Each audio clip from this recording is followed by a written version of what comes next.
Então, pessoal, estamos aqui na nossa próxima aula, na nossa aula seguinte. Tivemos a aula 1 sobre análise de defeitos e estamos na segunda aula, né? Então, estamos aqui no tópico notebook, análise de defeitos número 2.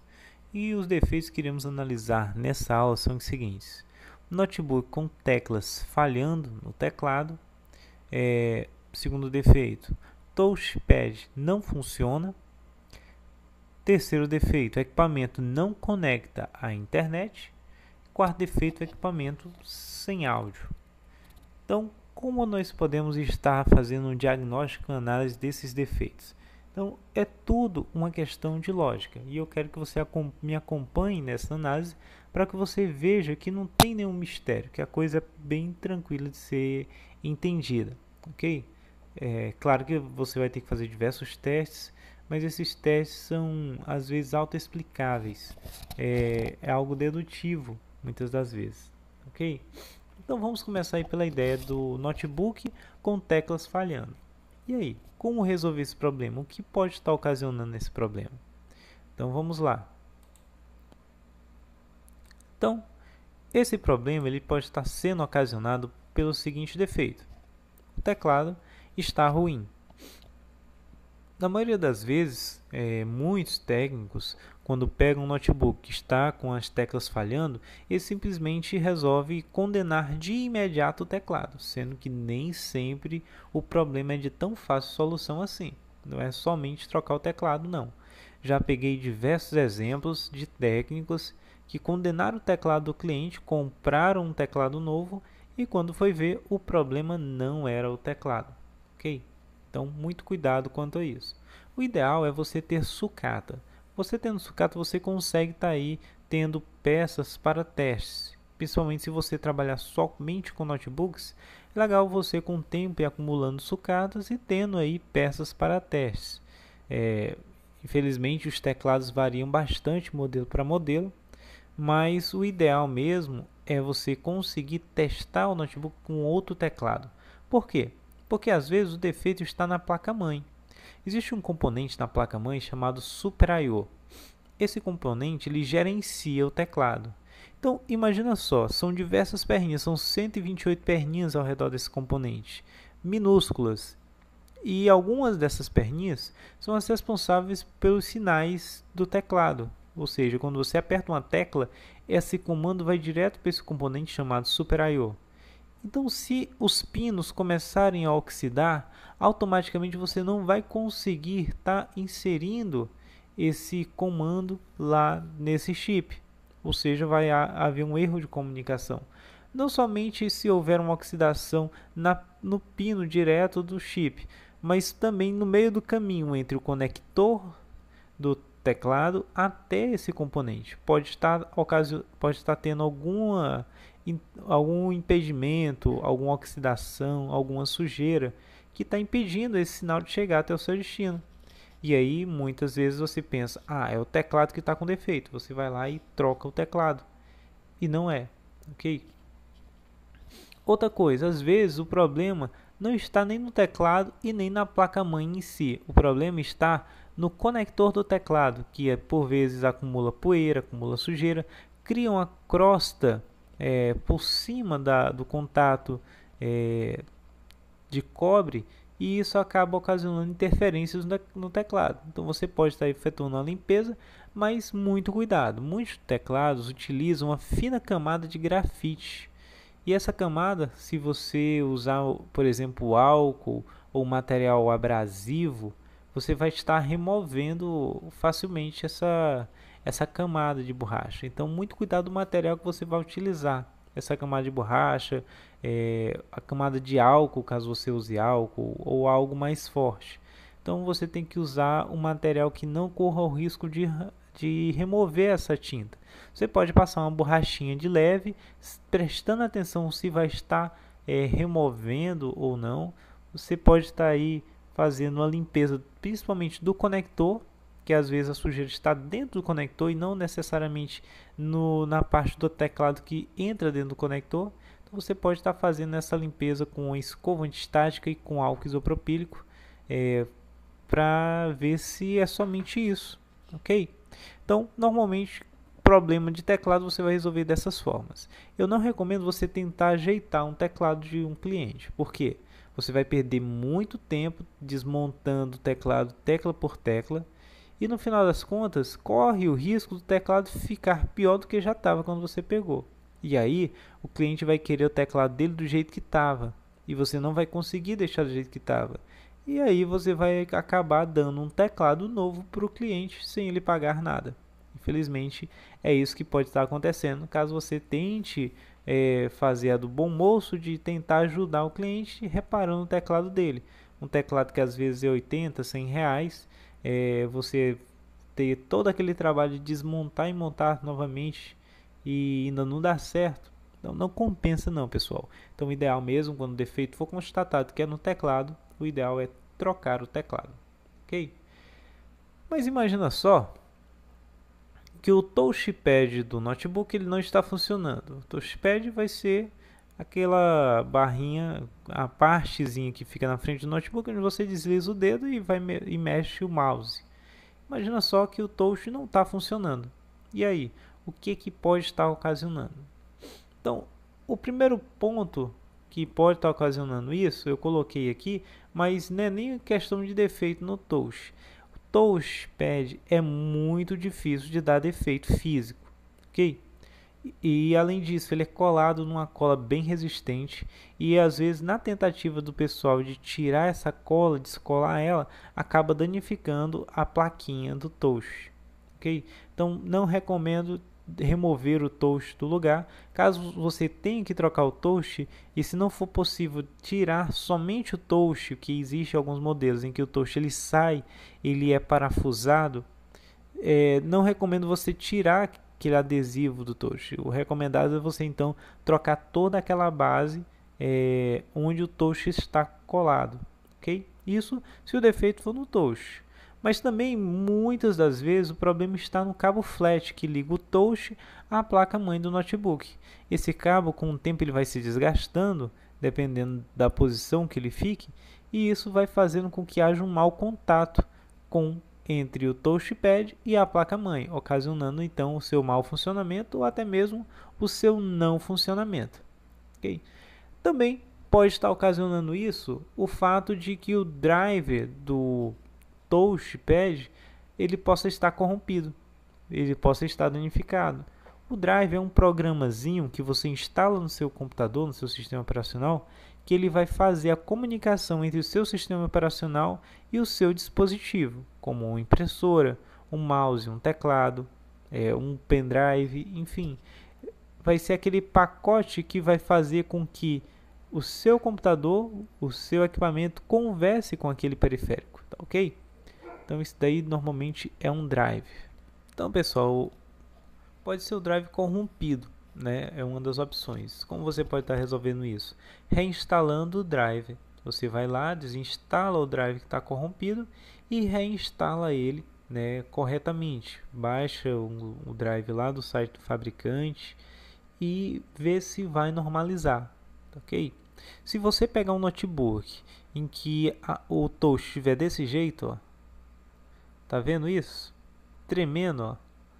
Você não consegue movimentar ele corretamente, ele está instável. Isso é sinal de que a fonte do notebook está causando interferência. Você não consegue utilizar ele normalmente, ó, assim, olha que eu estou movimentando em círculos, ele vai ficar algo assim, ó. Ou então algo assim, tremendo. Isso normalmente é a fonte interferindo no touch, por conta de não ser a fonte correta para o equipamento, ou por ser uma fonte instável. E aí você vai notar de imediato essa influência dela no touchpad do notebook, ok?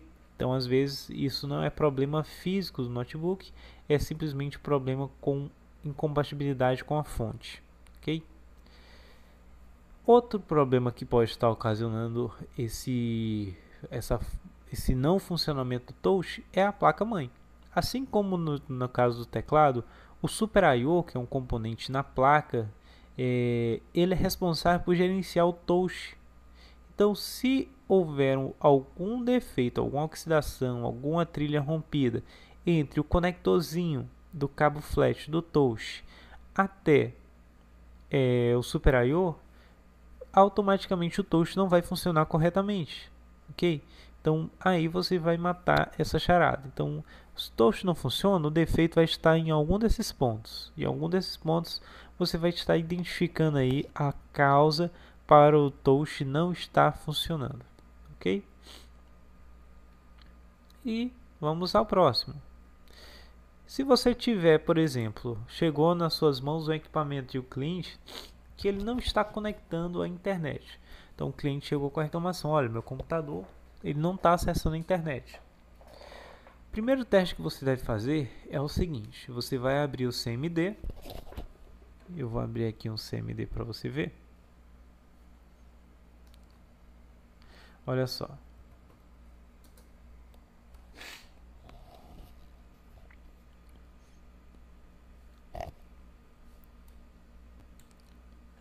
Tá aqui o CMD e você vai dar esse seguinte comando, ó: ping, por exemplo, Google, www.google.com, e você vai ver se o seu computador está tendo uma conexão com a internet.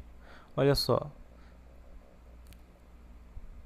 vimos aí que não tivemos nenhuma perda, tivemos todos os pacotes enviados e recebidos, ou seja, a nossa internet está funcionando, estamos tendo conexão. Mas se, por exemplo, nós não conseguimos usar a internet pelo navegador, mas por aqui der essa resposta, é sinal de que nós estamos com alguma infecção no nosso sistema operacional que está impossibilitando a navegação por meio dos navegadores. Seria a necessidade então de fazer uma reinstalação do sistema, ou então uma limpeza, uma remoção das infecções que estão nesse equipamento, ok? E uma restauração das configurações originais da internet, porque algum vírus, alguma praga virtual pode ter causado alguma interferência e ocasionado esse defeito, ok? Então, nesse ponto entra aí a ideia de configuração do sistema. Pode ser algum vírus, pode ser alguma configuração do sistema, pode ser algo que não seja necessariamente um problema de rede ou um problema de hardware, ok?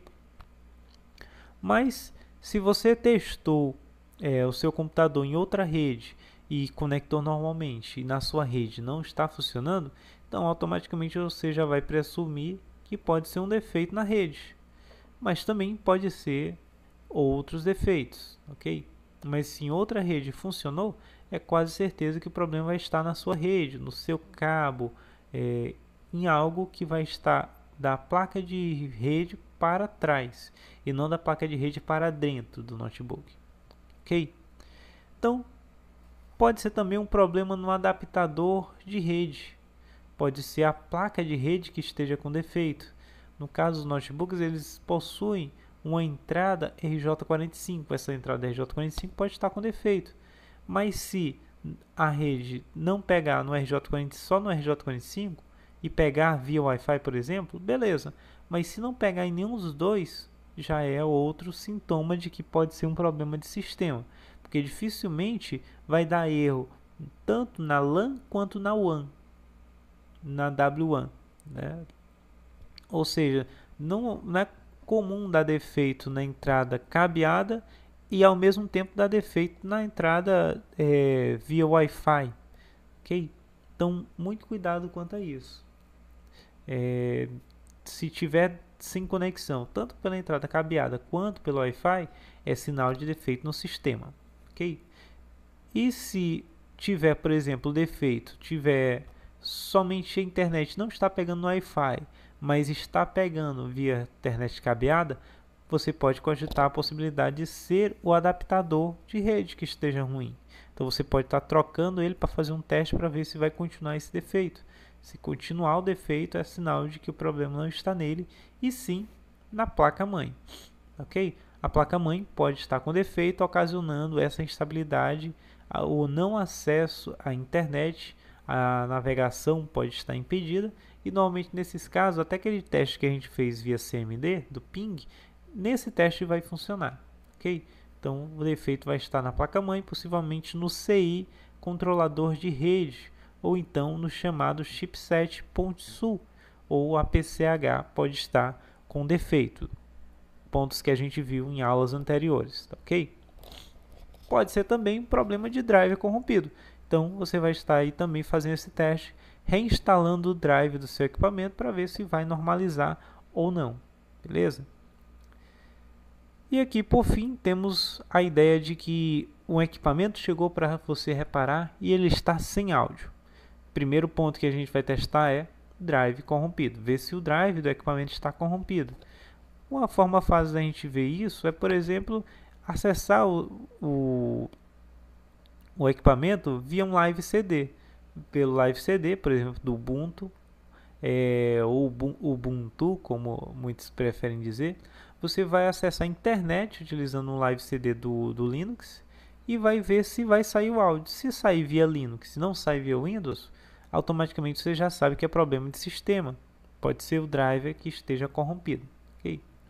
Mas também pode ser o quê? Pode ser a caixinha de som do equipamento que esteja danificada. Automaticamente não vai sair áudio.